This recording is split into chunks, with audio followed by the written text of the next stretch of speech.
ত্রয়োদশ জাতীয় সংসদ নির্বাচনের ফলাফলে দেশের রাজনৈতিক মানচিত্রে এসেছে এক গুরুত্বপূর্ণ পরিবর্তন। সংখ্যাগরিষ্ঠতা নিয়ে সরকার গঠনের পথে বাংলাদেশ জাতীয়তাবাদী দল বিএনপি। তবে একই সঙ্গে ১৯৭৩ সালের পর প্রথমবারের মতো একাধিক ধর্মভিত্তিক রাজনৈতিক দল সংসদে প্রতিনিধিত্ব নিশ্চিত করেছে। নির্বাচন কমিশনের ঘোষিত ফল অনুযায়ী বাংলাদেশ জামায়াতে ইসলামী দ্বিতীয় সর্বোচ্চ আসন পেয়ে শক্ত অবস্থান নিয়েছে।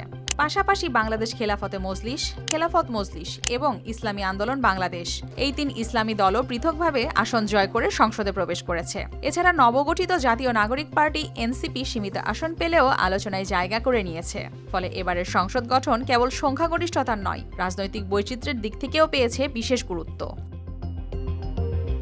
নায়াসিনামাইড ও স্যালিসাইলিক সমৃদ্ধ লিলি ফেস ওয়াশ যা ফেসের ডেড স্কিন সেল দূর করে দেয় দ্বিগুণ ফাস্টার ব্রাইটেনিং।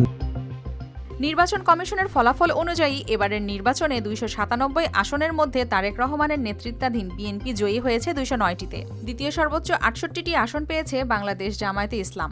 জুলাই গণ অভ্যুত্থানের পর গঠিত জাতীয় নাগরিক পার্টি এনসিপি পেয়েছে ৬টি আসন।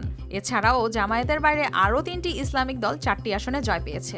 বাংলাদেশ খেলাফত মজলিস রিকশা প্রতীকে ময়মনসিংহ ২ আসনে মাওলানা মোহাম্মদুল্লাহ, মাদারীপুর ১ আসনে মাওলানা সাইদউদ্দিন আহমদ হানজালা বিজয়ী হন এবং ১১ দলীয় জোটের শরিক খেলাফত মজলিস দেয়ালঘড়ি প্রতীকে সিলেট ৫ আসনে মুফতি আবুল হাসান জয়ী হয়েছেন।